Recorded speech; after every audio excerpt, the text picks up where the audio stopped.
We are recording.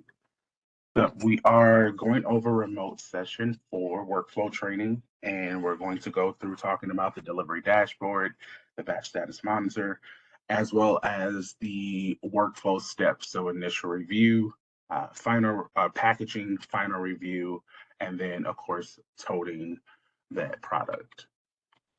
So leaving off in session 3, I believe. Um, that was covering the order entry piece. Um, we're gonna jump over into Framework LTC here. And the first thing we're gonna do is look at our delivery dashboard and our batch status monitor. So these are two features in Framework LTC that are very similar and serve kind of a similar purpose. They kind of let you know where you are, where your prescriptions are in their workflow steps or in the process. Um, and it really depends on which one you want to use and which one is more, I guess, reliable for you. So starting off with the delivery dashboard here. So your delivery dashboard is going to look like this. I'm going to minimize it a bit so it'll fit on the screen.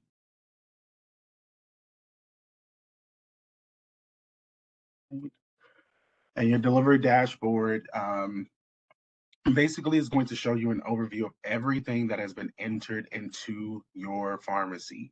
So this entered status here is every single prescription that has been entered. It is not necessarily per facility. You can see per facility, and we'll kind of get to that in a moment. I'll go over each one of these items to kind of talk through what they are in the delivery dashboard. So this framework ECM section here, we won't be using. This is if you are using some type of short scripts and receiving electronic prescriptions. This entered status, of course, is going to be any prescriptions that have been entered into the actual pharmacy dispensing software. So right now, you'll see that this number says 97. So there's 97 scripts that have been entered. ECS is electronic claim submission. This is any prescriptions that need to be electronically adjudicated. So in Framework LTC, keep in mind that your facility and private pay claims will not be adjudicated. The only things that are adjudicated in the software are true third-party payers, right? Label here is going to be anything that is still requiring a label to be printed. So there's 36 labels that need to currently be printed. Your auth required is going to be anything that requires that has a high cost authorization needed. So if there is a limit of $250, $500, company standard is set at $1,000 unless the facility has asked for something lower. This is going to show up, and any prescription that has not been authorized, you'll be able to see it here. This PDMP required is going to be for the submissions of controls that will be done automatically, so you shouldn't see anything here. And that's if you do controlled IVs. The initial review section, of course, is going to be anything that still needs to be PV1'd or initial reviewed by the pharmacist. Packaging is anything that needs to still have that NDC verification. So you're scanning the label and then you're scanning the vial or the bag or whatever the product is that you entered into the system. Final review, of course, is going to be PV2 or PV3, whichever way you look at it. But it is after the product has been compounded, snapped, etc. The pharmacist is going to do the final review step. That is done electronically in the system as well. And then toting is anything that still needs to be placed in a tote or scanned into a tote, I should say, in order to get a delivery manifest or what is called a packing slip in Framework. If you want to see the details on any of these, of course, you just click the details button underneath it, and it will give you a breakdown of the facility number that it's in. Here's your facility name column, of course, and then your batches. You should typically only have one batch a day open for your daily batch, what the RX numbers are, etc. The ones at the bottom here that have this additional wait time column, these are if a prescription has been waiting longer, usually than I believe it's 60 minutes. 60 minutes is usually yellow, and then anything over 90 turns red.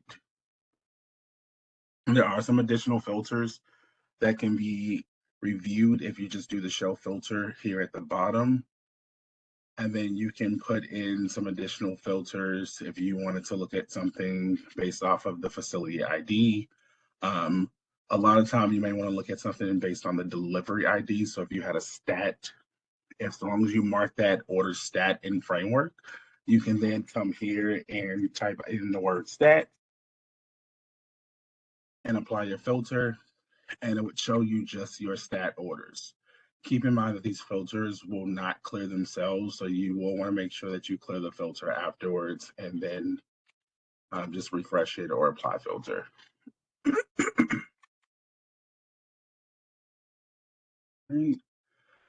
The other option that you have is the batch status monitor, or the status monitor by batch. And when you go into this one's a little more clean. Things are a little more streamlined in this one. I like to use the delivery dashboard during the day and throughout the day, just to make sure that everything gets done, all of your labels get scanned. Keep in mind that if you have 4 bags of Dapto, you're gonna have to scan each one of those bags. So it's an easy way to make sure that you scan each one of those bags. In the delivery, in the batch status monitor here, again, very similar to the delivery dashboard. You see your facility IDs, you have your batch ID here, and then each one of these columns will represent basically similar to the delivery dashboard. Your entered column is all of your prescriptions that have been entered. These, however, are going to be facility specific because you see there's a facility ID next to each one of these. So this is just how many have been entered into this facility. Needs reviewed, of course, is all of your items that need to be initially reviewed by a pharmacist. Needs packed is anything that still needs to be scanned. You're scanning the label, scanning product. Needs checked is your final review. Not in tote, of course, is anything that has not been scanned into a tote. Your need ECS is anything that needs to be electronically adjudicated. Rejects here. This is something that you don't see in the delivery dashboard as a separate column, but your rejects is anything that has been electronically adjudicated but was rejected. And then your needs label, of course, anything that still requires you to print labels out. And auth required is your high cost authorization. There are corresponding icons at the top here. So if you ever wanted to see, for instance, this one here that says needs packed, I can highlight that row. I can click on not packed at the top, and it's going to show me what 5 items are not packed. Right. There are some filters that you can also put in place here. Not as many as the delivery dashboard, but you can put in your batch ID. So if I just wanted to see all of 816, I can type in 816, apply my filter. Very similar to the delivery dashboard, though, that filter will not remove itself. So just make sure you delete it and reapply the filter. Right. That is your delivery dashboard and batch status monitor. These are both very similar to show and tell that the pharmacy should be pretty used to kind of using now. But again, they're very helpful throughout the day just to make sure that all of your items are being scanned and all the workflow steps are completed. Right. So what we'll want to do now is we'll want to go back into our framework ECM here. We have some orders in here that still need to be initially reviewed from the last session. So we have this Cefepime order as well as this Dapto order for Ruby Remote. I'm going to start with the Cefepime. And in that queue, again, your IV folder here, anything that needs to be initially reviewed is going to be highlighted this purple color. And that for the pharmacist just lets them know that it needs to still be reviewed in Framework LTC itself. So you have a couple different options. You can come back into ECM. Sorry. You can come back into ECM and you can click the E next to your cefepime order in order to pull up that initial reviewed medication. And of course, if there's ever something that needs to be initial reviewed, maybe it's not in the initial review folder or an initial review status, you can also use your status monitor or delivery dashboard, and you can select the appropriate column. So in this case, right here, initial reviewed, I can look at details and also see what is not initial reviewed, and I can click on those items. You will want to make sure that when you are, if you're doing it this way though, that you query your document afterwards. So that ECM icon here at the top of the page, you'll want to query that last associated or load the last associated document to make sure that you're comparing what has been entered into the system from to the script itself to make sure that everything matches. Right, so I'm going to hit my E because this is easiest to do. That's going to take me directly to my prescription here in Framework LTC. I will basically compare what has been entered. So this here, of course, is my intake form, and the second page should be my order. So I would look over the order, make sure that of course, the patient's name, the drug, the directions, the prescriber, all of that is correct. And then in Framework itself, Framework LTC, I'm going to hit this green check mark here that says pharmacist/reviewed by. This is going to be extremely important that you do the initial review this way because you're going to get your clinical warnings after you go to check this box. One thing that might have been mentioned in the last session, just keep in mind that if you're a pharmacist, type in the order. You don't have to actually check that box. It will automatically put your name in there because you are a pharmacist, which means you don't get this clinical warning a second time. You'll only get it the first time you type in the order. When a technician types in the order, though, it does force you to actually scroll down through these clinical warnings before you can mark it as reviewed. As you can see right now, the marked as reviewed button is grayed out, and you can't actually check it until you scroll through all of the clinical warnings, and then it becomes available. Right. While we have this open, I am going to point out something here.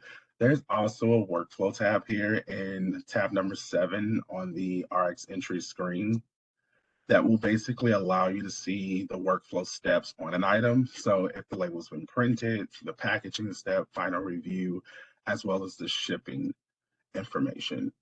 So also keep that in mind in case you ever are wondering whether or not something was missed. Maybe there's multiple labels you wanted to check. It'll show you every single label that printed out and if you missed workflow on any of those labels. Again, that you can also check that in the delivery dashboard or the batch status monitor. Right. I'm going to exit out of this one and back in ECM here. I'll just scroll back up to my intake page. As a pharmacist, you're going to want to make sure that you check the custom properties and always make sure there is an order due date set. Your order due date, of course, is going to be your future fill date. So whichever day you want to refill this prescription, you want to make sure that that value is filled in. And as long as that value is filled in with a future date, then that'll pull back in to the queue. So I'll just set this for September 1st. This should be done at the time of order entry, but just in case it's ever missed, you can always set it afterwards as well. And then as long as everything is right on this page, because we're in initial review status right now, I'm just going to hit this green complete button at the top, and that's going to move that document to the next workflow step. So in this case, this is a drug intake form. This is going to move this document into the IV charts folder. And then on September 1st, that document will pull back into the IV folder with evaluate refill. All right. Complete is going to be very similar to the save next function in DocuTrack. Basically saves whatever changes you made to the document previously, and then it moves you to the next document. If the next document is not something you need, just make sure that you either close here in the red X, or you can just hit the X on the tab itself and close out of that document so you don't have that document locked. Similar to DocuTrack, if you have a document locked, no one else can actually get to that document and make any changes to it. Right? Since we are on the DAPTO order, and I also need to do initial review on this one, I'm going to do the same thing and just go ahead and hit the E on that DAPTO. I'm going to click that green check mark. I'm going to review my clinical warnings just to make sure there's nothing pressing. And then I am going to go ahead and mark this as reviewed.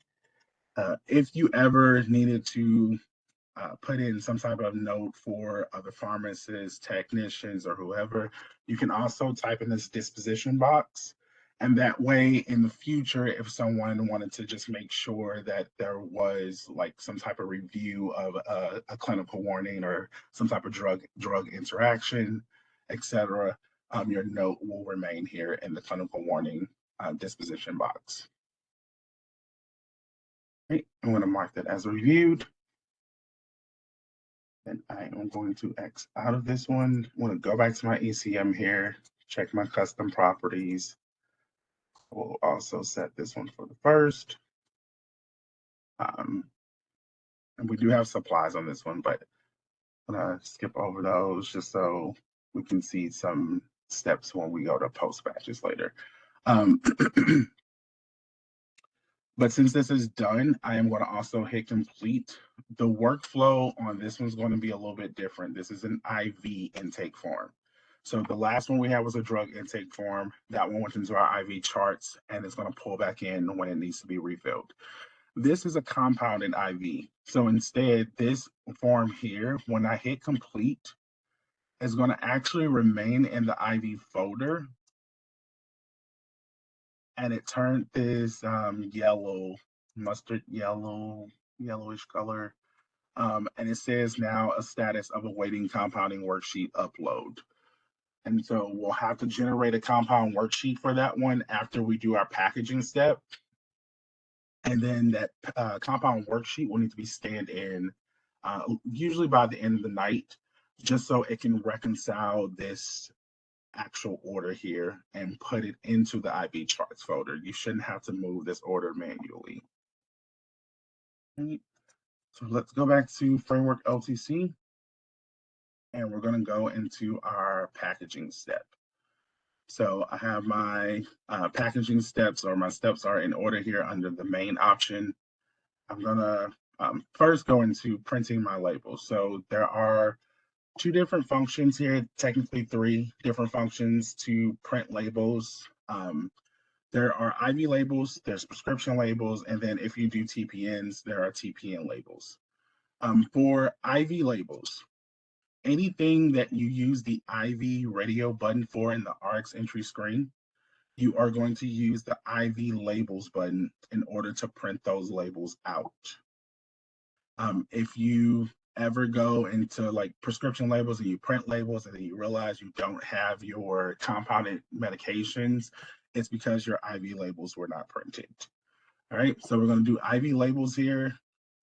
We are going to choose our batch.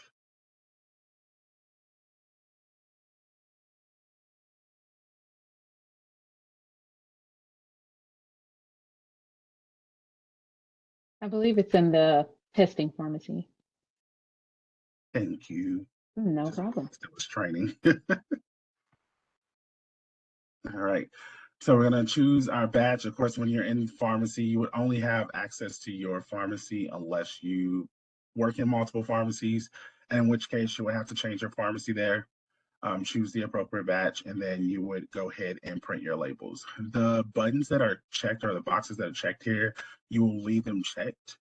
Those are default. You shouldn't have to change any of those. And then you will have to initially change your printer that you're printing to the first time that you actually print labels, and then it will stick going forward.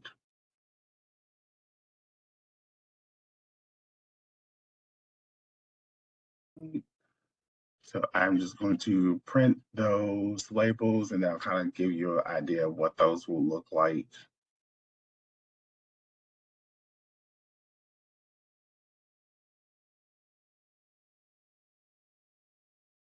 Right, and then we'll do the same thing for prescription labels here. So prescription labels is anything that uses the drug radio button in the RX entry screen. You are going to come here and you're going to do the exact same steps. Basically, you'll want to choose your batch or batches that you're printing, and then you'll want to go ahead and print your labels, right?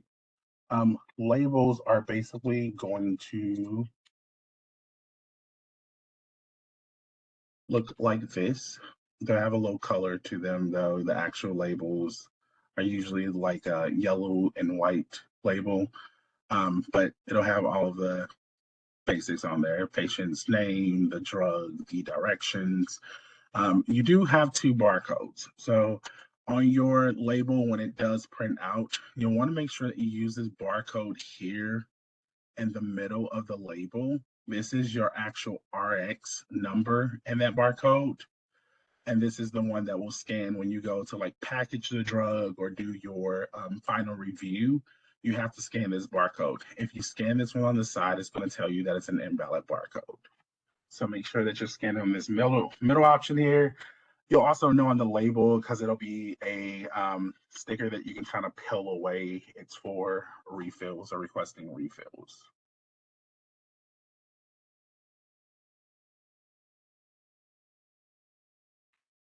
Great.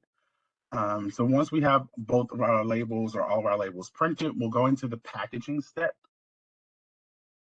And our packaging step here is this 3-sided cube.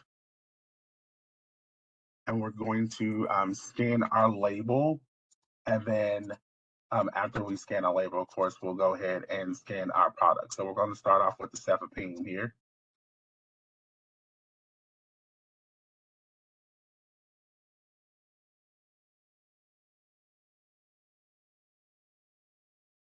Right. And then once you scanned your label, of course, everything that was entered into the RX entry screen, including the NDC, all of that will pop up. The cursor defaults here and under the packaging information to the NDC field. This is where you're going to scan your product to make sure that you are using the correct NDC. So at that point, you have your barcode scanner, you would have your product in hand, and then you're going to scan your product. Right. And then once you notice that your product has populated, you don't have any errors or anything like that, you're going to enter in your lot and expiration. This part here is going to be a little bit different from what the pharmacy may be used to and with SCS. Before, you printed a compounding worksheet for every single IV order. And Framework, you won't need to do that because Framework will actually have you to record your lot and expiration in the system itself. And so the only thing that will require a compounding worksheet are true compounded IVs. Anything that is a premix, or if you're sending out two separate items, vial and bag, then you're just putting your lot and expiration in the system itself, but you won't need a compounding worksheet for those. So in this case, since this is a premix cefepime, we're going to put in our lot, right? And then you have your expiration date here, right above that lot number. You also have an expiration date down here. So the expiration date here under the NDC field, this is your use by date. This defaults based off of how you have it set up on the drug itself. So when you go to enter in a new item into the pharmacy's formulary, you would put in an expires date, whether that's 7 days, 14 days, whatever the manufacturer says. You put that date range in there, and then that will populate an expiration date for you, or you put that day range, I should say. So if it's 60 days, you put 60 there, expires in 60 days, and then it'll basically add in your expiration date based off of the date you are dispensing the medication. Right? The lot and expiration down here, when we get to that DAPTO order, we'll actually use these fields, but this expiration date we're going to use anyway, because your expiration date here is for your manufacturer's expiration. So whatever expiration date the manufacturer has on the product. And so in this case, I'll just make up something. You will want to make sure that the date here is not today's date. If it's today's date and you attempt to put in the expiration dates there, it will tell you that the drug is already expired. So I just put it out for a year from today. And then at the bottom of the page, I have an update button, and I'm going to click this update. I will point out that you do have a couple options underneath here: print packaging label and print compounding worksheet. We do not use either of these functions in Framework. Right? I'm going to update that one. Did I not put in? Oh, see, it did it.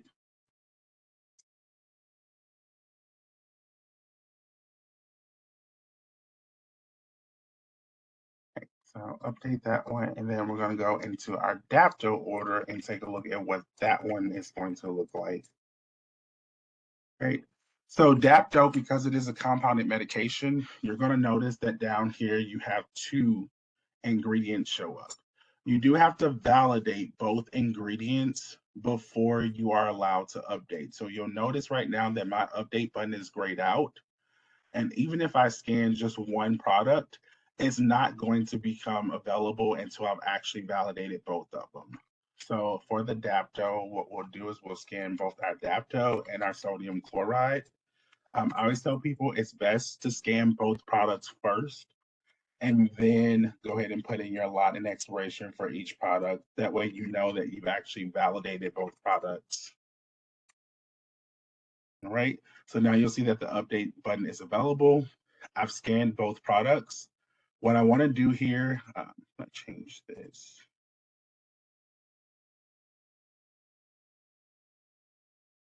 Is put in my lot and expiration for each one of these products. So again, you just want to make sure that the expiration is not today.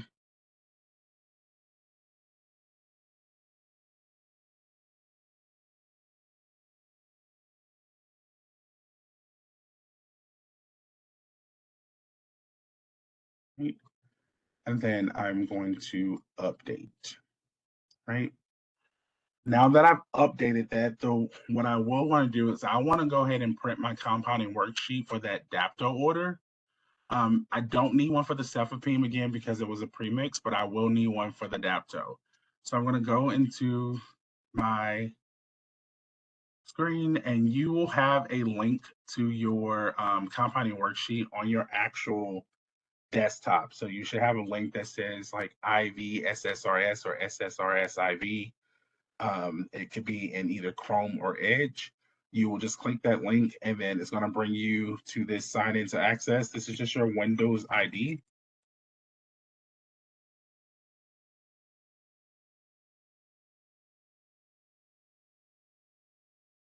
Right. And then you'll have in your test environment, we'll use the UAT one. In production, you'll actually use the compounding worksheet. So I'm going to click on this, and then we'll see what the DAPTO. You'll put in your RX number here. And then you'll notice now that your compounding worksheet actually prints out your patient's name, your drug, whatever date supply, quantity you're dispensing.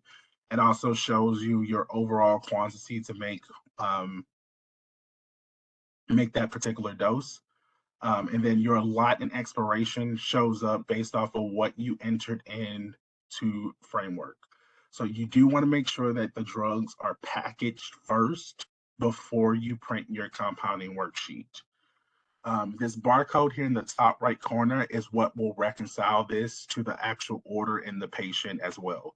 So once this is scanned back into ECM, and by scan, I'm not talking about the barcode scanner. It is going to be physically like scanning it into like a Toshiba printer, Xerox printer, something like that.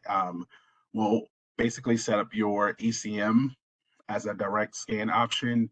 and you'll just scan it back into ECM. Once this goes into ECM, this barcode will reconcile and associate to the patient, and then it should reconcile the order itself and ECM. So it'll take this order, and as long as your due date and everything is set, it's going to move that order into IV charts. If your due date is not set, it's still going to move it. Just this order will not pull back into your IV charts to be refilled later on. So keep in mind, you always want to make sure that that due date is set on the document if you need to pull it back into your IV folder.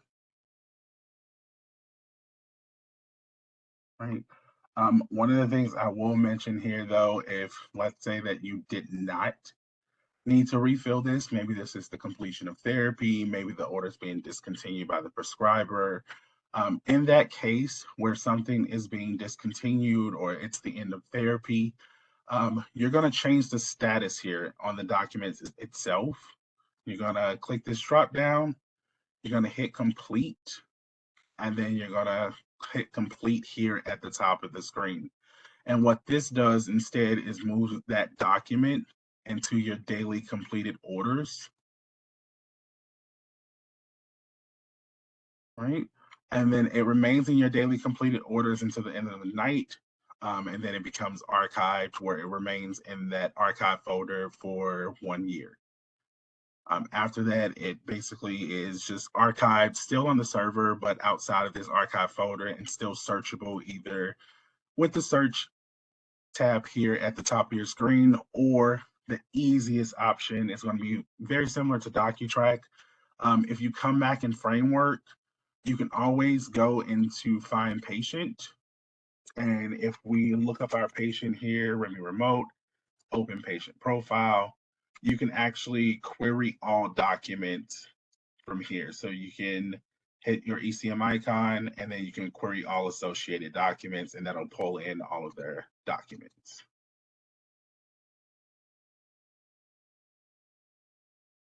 Right. So we're going to complete that document out. And then we're going to go back into our Framework LTC here. And now that we've went ahead and we've packaged both products, we've printed our compounding worksheet. At this point, the medications would, of course, go into the IV room. You would compound your product, snap it, do whatever you need to do with it to get it prepared, and then bring it back out for the pharmacist to do their final review. So under the main option here, you'll notice that your icons are in order of workflow steps. So from packaging, I'm going to go into final review. The final review screen is going to look very similar almost to your packaging screen. So be aware which screen you're in. You can always look here at the top just to see if you're in packaging or final review, right? I do have this box to automatically load the last associated document in Framework ECM. You always want to make sure that box is checked. That way, when you scan the RX number on the label itself, it's going to load that document back up just for the pharmacist to do one final check on it. So I'm going to pull back up my Cefepime.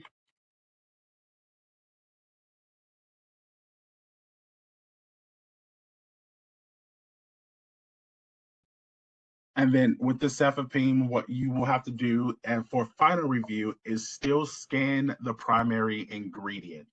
So for our Cefepime here, we would have the product in our hand. We would want to make sure that everything is correct, that our lot is correct, which you'll see your lot number here in the final review screen on these premixed items.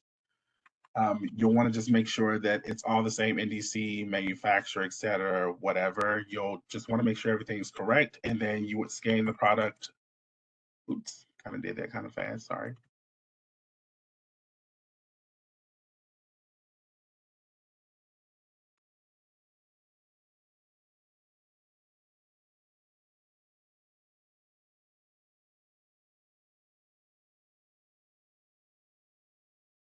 Right.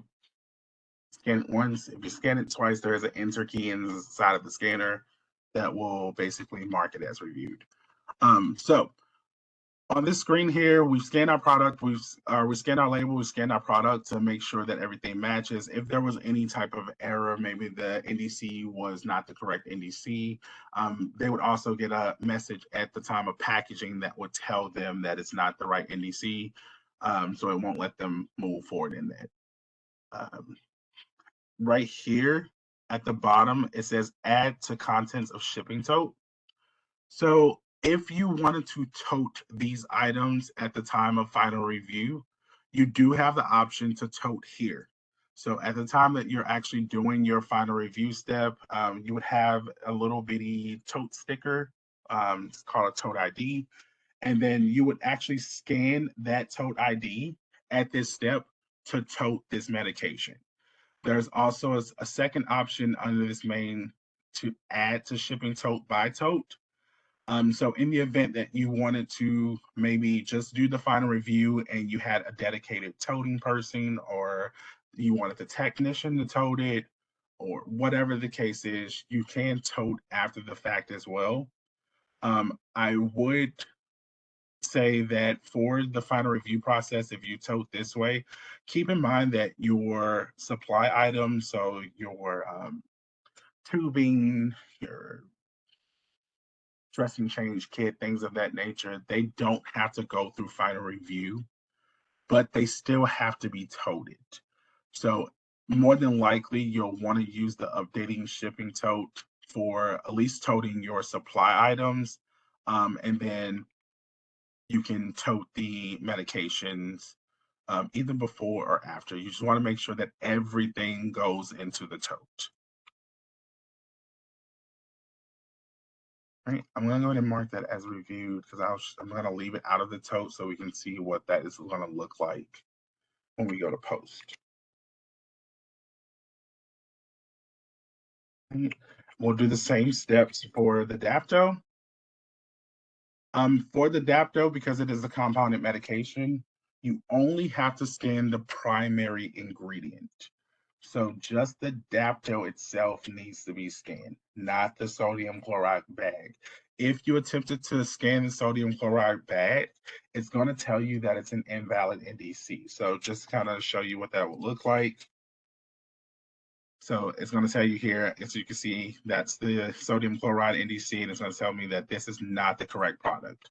So remember that for your compounded medications, your true compounded IVs, you always want to scan the primary ingredient in the compound, and then you can go ahead and either add it to tote or just mark it as reviewed, and it can be added afterwards, right? Also keep in mind, however many labels you have for this product, you have to scan each label, right? So we're going to mark that as reviewed. And then once we have marked it as reviewed, I always tell people to try to get in the habit of checking your delivery dashboard or your batch status monitor just to make sure that everything is good before you go to print out your packing slips. Your status monitor by batch here, if you ever see it green, this bright green color, that means that everything in that particular batch has been completed. All your workflow steps have been completed. Nothing has been missed. If it's still black and white, then that means that there's still something in there that has not been done. And of course, whatever hasn't been done will be in the corresponding column. Right. In this case, though, I purposely did not do workflow steps so we can kind of see what those are going to look like. So before I show you our last step in that one, which is going to be printing your packing slips and posting your batches, I want to go back into one of these orders here. I don't think we got to see this, but you can see that both of my orders pull back up when I did the final review on them.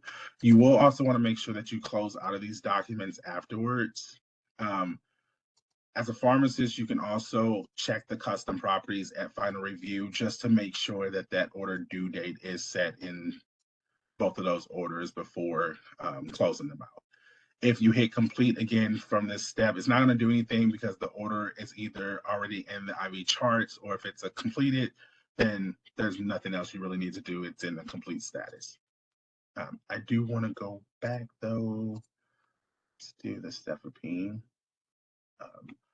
And I want to talk just a little bit. It's a little bit harder to kind of train on this piece just because we can't adjudicate in here, but I want to talk about a little bit about the available payments up here, and then adjudication of like the primary and secondary insurances that a patient may have. So right now, this patient, we've already flipped their claims over to facility, but I will show you what it'll kind of look like. I'm just going to edit this prescription really quick and put back in their insurance.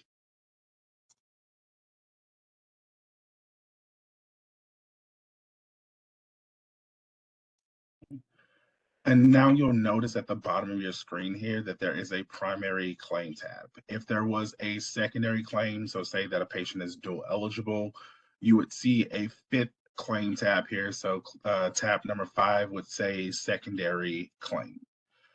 So whenever someone has some type of third-party payer, whether that be a Med D plan, a commercial plan, or even some type of Medicaid, you're going to see either just the primary claim tab, or you're going to see both primary and secondary claim tabs here. Whenever you see both tabs, both of those need to be adjudicated in order to continue with the workflow steps. If one adjudicates and the other is maybe rejected or it hasn't been adjudicated, it's going to tell you that the claim needs to be adjudicated before you can like print labels or continue on with your packaging, final review, etc. Right? In the primary claim tab here, I'm not going to actually hit the button, but this is your submit button. Also, Alt-T on your keyboard. Any of these letters that are underlined, you can just do Alt in that letter, and it'll it's basically a short key or a hotkey for you. But submit will actually submit this claim to the third-party payer, and you'll get a real-time either successful adjudication of the claim or rejection. Of course, if you get a rejection, it'll tell you exactly why the claim is rejected. Normally, if it's something that you can fix, you can just go ahead and fix it. The most common one, for instance, missing or invalid route of administration. You can always add in like the route of administration on here. So keep in mind, anything that you want to do in Framework, you will need to make sure you hit this edit button in order to unlock, for the most part, that RX in the RX entry screen. And in that case, let's say it's a missing or invalid route of administration. I can click this add button here. I can go to my route of administration, and then I can just do my route of administration. In this case, it would just be intravenous. So I would choose my intravenous, and then I would just resubmit the claim. We can go over more of these once we're on site and do like on-site training, but this is one of the ways that you can kind of fix your rejections or rejected claims. If you do DURs, you can do the DUR builder here, and these are NCPDP standards. So whatever codes you're used to using, for the most part, you're going to use the same codes. They're just exact same codes in here. If it's something that's a DUR rejection, typically at the time of rejection, they'll tell you exactly why it's rejected. It'll give you the service code, and that's where you're going to use that reason for service. So therapeutic duplication, drug age, something of that nature. You would just choose whichever one that they're rejecting for, and then you would put in the appropriate professional service code and result of service code. Clarification codes is another one. So if you're used to doing like vacation supplies, lost prescriptions, therapy changes, this is where you'll find your clarification codes in here.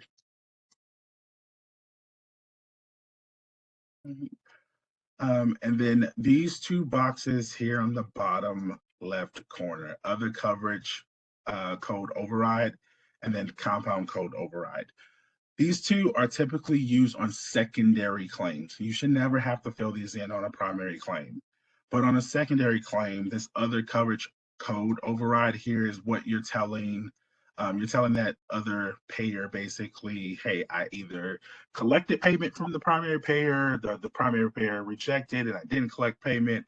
This is billing for a copay, it's billing for a deductible. This is going to be used on secondary payers. This compound code override here you can use on a primary payer, and usually if it's a compounded drug, so like our Dapto, we want to tell the third-party payer that it is a compound. You'll notice again that we stayed in edit mode the entire time, so you'll want to be sure that your script is you are in edit in order to make any of those changes. I am just going to undo. Right. Keep in mind that if something has not been adjudicated or it's in a rejected status, it is a hard stop. You cannot move forward with the claim, which means you can't get a prescription label. You won't be able to package or anything else because it's still rejected or it has never been adjudicated. So in that case where I need to change this, I would just edit the prescription. We'll just say the Aetna rejected, it's not covered. I'll edit the prescription. I'll change the method of payment here. In this case, facility is my only other option. So I'll change it to FACI, F-A-C-I. My price code will auto default. You do not need to change this price code unless you're changing it on a supply item. And usually that is going to be based on the facility note here to your right. So supplies and pump are included with all IVs. Maybe they're not included, etc. Keep in mind that these facility notes are very similar to your help sheets that you currently use in SharePoint. And these notes only apply to facility pay patients that are under a skilled stay. So they're under either Med-A, managed care, or VA. You'll always know in Framework whether any of those apply because here in the top right corner where it says available payments, you'll see FACI, and then above it, you'll actually see Med-A, managed care, which is MGD or VA, and it'll be highlighted in red. So if you see it highlighted in red and it's either Med-A, managed care, or VA, this note applies. If anybody has some type of third-party payer, some type of Medicaid plan, Med D plan, or commercial plan, this note never applies to them. All right.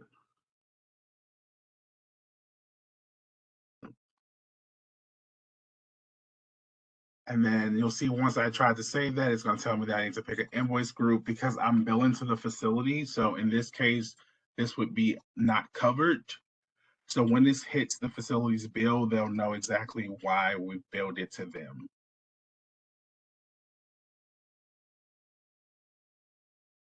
Right. Save that. I'm going to exit out of that. Just wanted to cover a little bit of adjudication there. Once our products, though, have been successfully adjudicated or we got someone to pay for it or flipped it to someone that can pay for it, our labels are printed, our final review is done. We're going to go ahead and back into our main menu here. We are going to go over to our packing slip by shipping tote. So your packing slip is very similar or basically is your delivery manifest. And you'll want to make sure that you come here to print out your delivery manifest or your packing slip before you post batches. This step is extremely important. If you happen to post your batches before you've printed your packing slips, there is no way to print your packing slips after the fact. So you want to always make sure that you print your packing slips first and then you post your batches. I always tell people, remember, print before post. As long as you do that, you'll be fine. So you would choose your batch or batches that you want to print. And then, of course, you would have your printer already set here. Over here to your left, this hide totes already printed should automatically be checked. You are going to check this second option. Usually by default, the first time you do this, this automatically closed totes is not checked. You'll go ahead and check that one.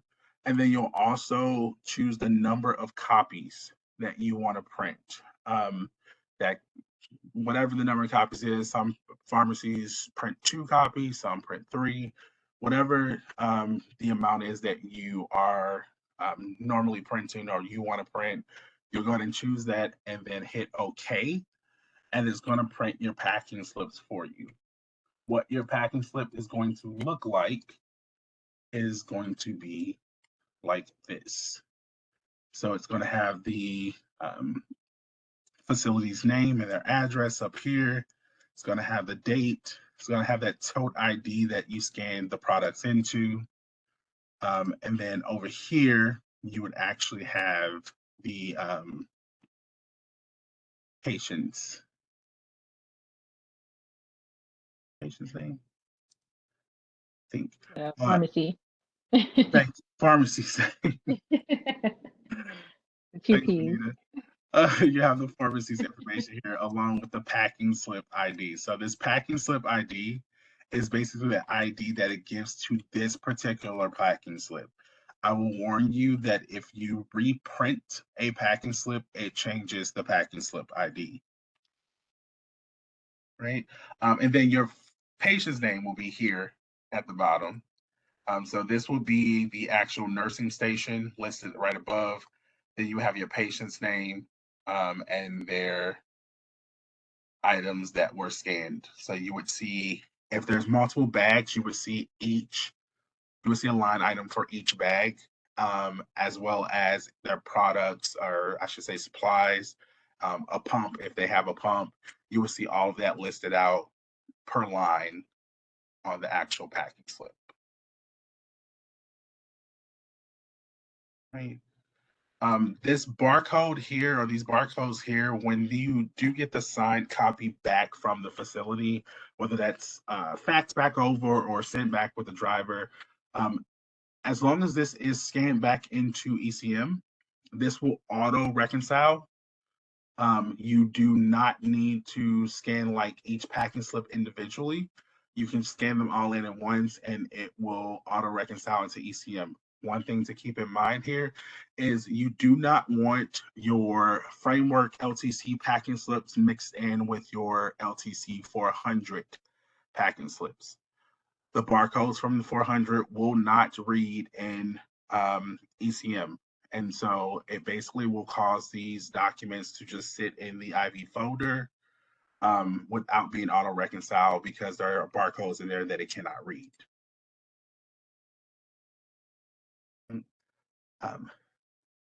Let's see here. So we printed those. One thing I do want to mention, I probably should have mentioned this with the compounding worksheet before, and just kind of remember when I was talking about the scanning and the packing slips, is that with your compounding worksheets, those also have the barcode, and of course you scan those back in. One thing that I did forget to mention earlier, though, is that you cannot scan multiple compounding worksheets all at once. You do have to scan those individually. So you'll want to make sure that when you're scanning in, maybe you have 4 compounding worksheets, 4 different patients, you'll want to scan one by one on the compounding worksheet. Otherwise, what happens if you attempt to scan each compounding worksheet in together, it attempts to reconcile every single chart together. It'll attempt to staple or clip those documents together. And then it's a very manual process of unclipping and reclipping all of those documents. Right. Once we have printed our packing slips out, we'll go ahead and our final step is posting of batches. Posting in batches is going to be extremely important for 2 reasons. The first reason is that if you do not post or close your batch, you can't refill any of your new orders. So anything that's brand new that you're typing in for the first time today, you can't reorder it if you have not posted the batch. That means it never hit the patient's profile technically. And so there's nothing on their chart that will actually allow you to refill or reorder the drug. The second thing is the billing or the invoicing of the items. If the medications or the prescriptions are never posted or closed out, they cannot be billed. They can't be billed to anyone because there is nothing there to technically to invoice. So you'll want to make sure that you are posting the batches again, similar to closing your batch in 400. You'll want to make sure you're posting that batch in Framework LTC in order to be able to refill and to make sure that things get billed out appropriately. Okay, so we're going to go up here to main. We're going to go to post batch. And then we are going to select our batch. And we have two options here at the bottom of the page. There's a post prescriptions with zero cost, and then there's a post prescriptions missing drug interaction screening. This post prescriptions with zero cost, you should never check this box. If something has zero cost, you want to make sure you go into the system and update it. For the most part, when you're in the Rx entry screen and you go to type in an order, if the cost is missing, it's not going to even allow you to save the prescription. It'll tell you that there's a missing cost or there's no cost present, and that has to be fixed before you can actually save it. So you'll never check that box. However, this post-prescription and missing drug interaction screening. This occurs when the system attempts to do a screening against the supplies in the system. So very similar to the supplies in 400 and SES, they're put in usually with, I believe, 9s. In Framework, all of the supply items start with 6s. And so anytime you go to post a batch, usually what will happen is the system tries to clinically screen against those supply items. We don't need it to clinically screen against supply items because the NDCs are made up and there'll be no way for it to give you accurate screening for anything because the NDCs don't exist in Metaspan. So what we will do is we'll check that second option here and we will click OK. And then, of course, I'm going to get a post prescriptions report here. That's going to tell me what is wrong with these items. So it tells me here the following prescriptions were not posted because they have not been toted. I only have one page, so that means that my 2 prescriptions here were not posted because I never toted the prescriptions. And so in that case, you're going to get this report. You may have multiple pages down here. You can just scan through them. You do have the option of printing these out to kind of review them. It doesn't give you patient info, like the name or anything. It just gives you the RX number and the dispense date. But you can go in back into Framework and basically find those prescriptions. The easiest way I would say is, I'm going to drag this to the side here.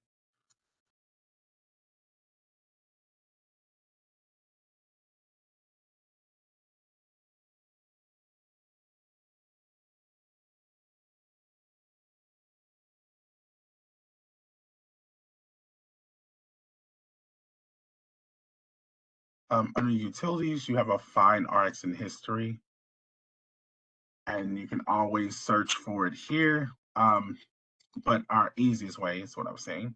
We can go back into our delivery dashboard or our status monitor by batch, and we can actually look at what exactly wasn't toted. So if I just wanted to see that batch for 8-4, I think it was 8-4, yep. I can come here, I can do my RX batch for 8-4, I can apply filters, and then I can look at these items that are not in tote. And I can see here that basically my 4 items, the 4 items that are not in tote here.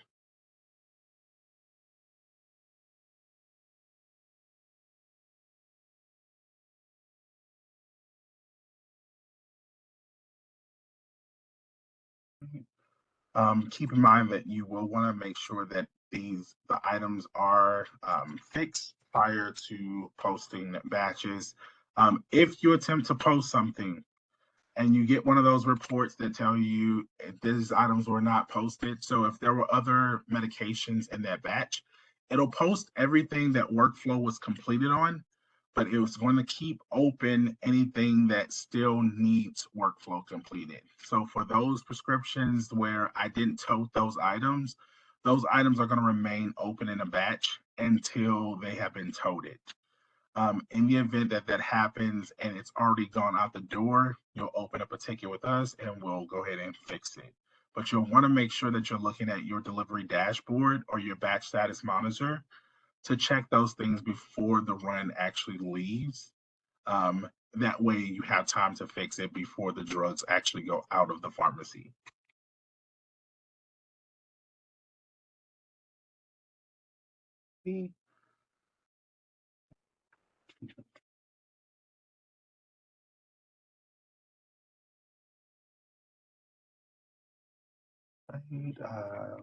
Again, end of night, you want to make sure that you scan back in your compounding worksheet or your compounding record so it can reconcile.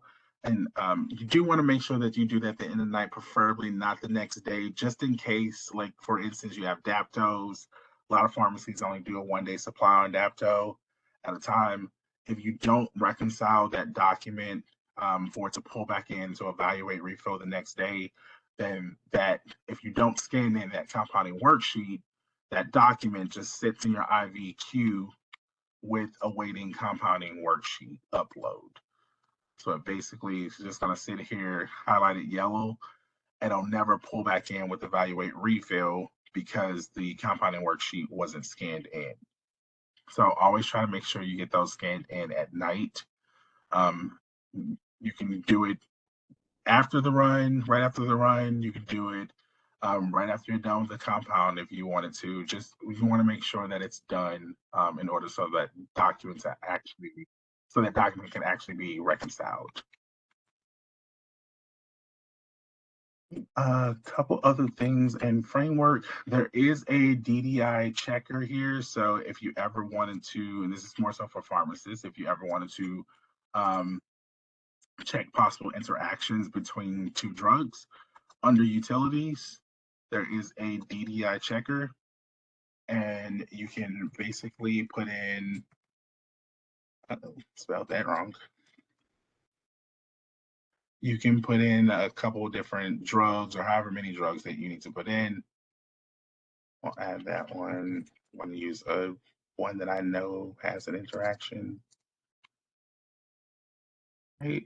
So put in your drugs there. You can check for interactions. And then it gives you, of course, your interactions here. So the risk of bleeding, etc., blah, blah, blah. So a good tool for pharmacists if you want to see possible interactions. And I think that is all. Did I forget anything, Bernita? I know that was great. I think that covers it all. Again, the more you go through these things when you have your own hands-on training next week, a lot of it will click and it'll just make a lot more sense. But I think that's all we wanted to go over. Awesome. Let's stop the recording.